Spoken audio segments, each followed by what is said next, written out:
4 घंटे के बाद में दिल्ली के किसी अस्पताल के अंदर ऑक्सीजन नहीं मिलेगी, अहमदाबाद के अस्पतालों के अंदर 6 घंटे बाद में ऑक्सीजन समाप्त हो जाएगी। लेकिन वह न तो 4 घंटे अब तक हुए हैं, न जयपुर में हुए हैं, न दिल्ली में हुए हैं।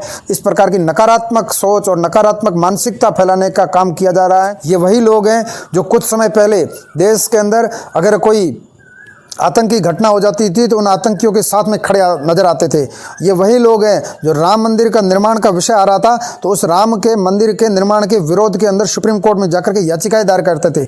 ये वही लोग हैं जो आर्मी के ऊपर सवाल उठाते हैं कि सर्जिकल स्ट्राइक का हमको वीडियो दीजिए, हमको सबूत दीजिए। ये वही लोग हैं जो JNU के अंदर देशद्रोही गतिविधियाँ होती थी और देश को तोड़ने के कार्य किया जाता थे तो उसको रात के समय में उनके साथ में जाकर के खड़े रहते थे और जाकर के उनको अभिव्यक्ति की आज़ादी की बात लेकर के देश के अंदर देश विरोधी गतिविधियां करने वाले लोगों का हौसला अफजाई करने वाले लोग हैं। इसलिए हम लोगों को सतर्क रहना है, हम लोगों को सजग रहना है कि कोरोना जैसी वैश्विक महामारी जिससे संपूर्ण विश्व है वह त्रासदी है, संपूर्ण विश्व इससे संघर्ष कर रहा है और वैक्सीन को लगाने का समय आया था। उस समय ये लोग वही हैं जिन्होंने विरोध किया था कि ये वैक्सीन सक्सेस नहीं है, ये वैक्सीन काम की नहीं है, ये वैक्सीन उपयोगी नहीं है, इस वैक्सीन से कोरोना नहीं रुकेगा। लेकिन चोरी चोरी चुपके चुपके कहीं ना कहीं जाकर के इन लोगों ने खुद ने वैक्सीन लगवा दी।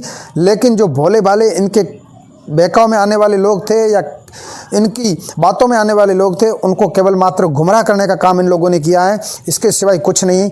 और उन लोगों ने चुपके जाकर के अपने और अपने परिवार के लोगों के वैक्सीन लगवा दी। लेकिन वैक्सीन का भी विरोध इन लोगों ने किया। संपूर्ण विश्व वैक्सीन के लिए लगातार दिन रात संघर्ष कर रहा है। भारत उन देशों में से है जिन्होंने सबसे पहले वैक्सीन तैयार करके अपने देश के नागरिकों को वैक्सीनेशन करने का काम किया जा रहा है। लेकिन जिस प्रकार से इस देश के अंदर अपनी राजनीति चमकाने के लिए, अपना स्वार्थ सिद्ध करने के लिए मुझे इसकी प्रसिद्धि मिलनी चाहिए, या जो देश के अंदर अच्छा काम हो रहा है, कोरोना से लड़ने का काम हो रहा है और कोरोना को परास्त करने का काम हो रहा है, उसमें व्यवधान कैसे पैदा किया जा सकता है, इसके लिए रात दिन प्रयास किए जा रहे हैं। और इनको प्रयास करने में विश्व स्तर पर बाहर से फंडिंग होती है और उस फंडिंग के आधार पर ये लोग इस प्रकार की गतिविधियां करते हैं। जो बीमार है उसको मारने का काम ये लोग कर रहे हैं।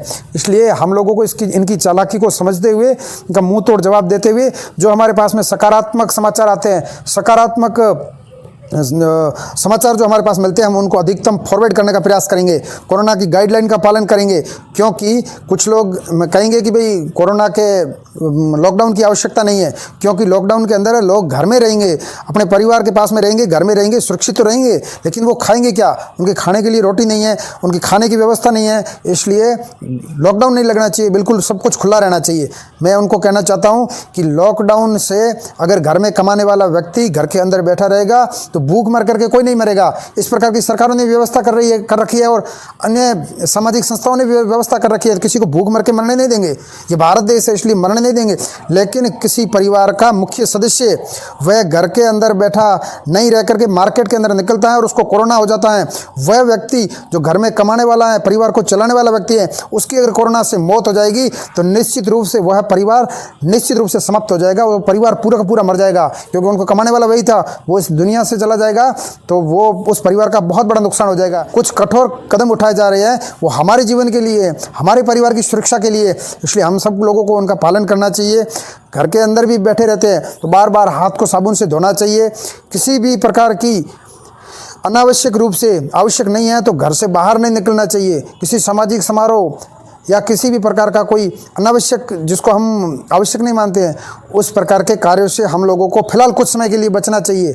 इसलिए हम लोग जो भी हैं उन लोगों को मास्क पहन के रखना चाहिए, घर के अंदर रहना चाहिए, अनावश्यक रूप से घर से बाहर नहीं निकलना चाहिए। हम सभी लोगों को ये सोचना चाहिए, सजग रहना है, सतर्क रहना है कि हम सब लोग जिस प्रकार का ये एक महामारी है, इस महामारी से लड़ करके, डट करके सामना करते हुए, इसका सामना करते हुए इसको परास्त करने का काम करेंगे।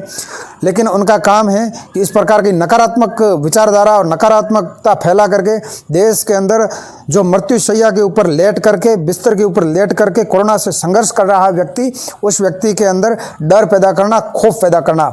इस प्रकार से कम्युनिस्ट विचारधारा से प्रभावित होकर के इस देश को कैसे नुकसान हो सकता है, भारत को कैसे बर्बादी के ओर अग्रसित किया जा सकता है, भारत का विकास हो रहा है उसमें व्यवधान कैसे पैदा किया जा सकता है, इस प्रकार की सोच लेकर के चलने वाले ये लोग हैं है। इस देश के लोगों ने पहले भी जब पुराने समय के अंदर भी कोरोना से बड़े बड़े संकट आए थे, उन संकटों से भी डट करके सामना किया। कोरोना पूरे विश्व को अपने आगोश में ले चुका है।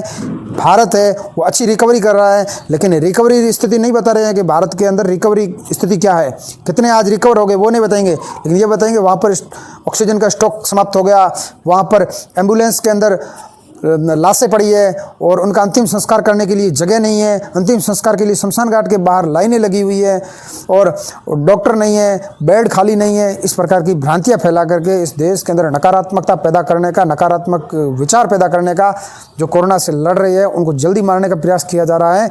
इसलिए हम सब सतर्क रह करके उनका साथ दे करके जो हमारे पास में सकारात्मक समाचार आते हैं, कितनी आज रिकवरी हुई है, कितने आज कवर हुए, उनको दिखा करके हम सभी राष्ट्रभक्त बनने का प्रयास करेंगे। भारत माता की जय।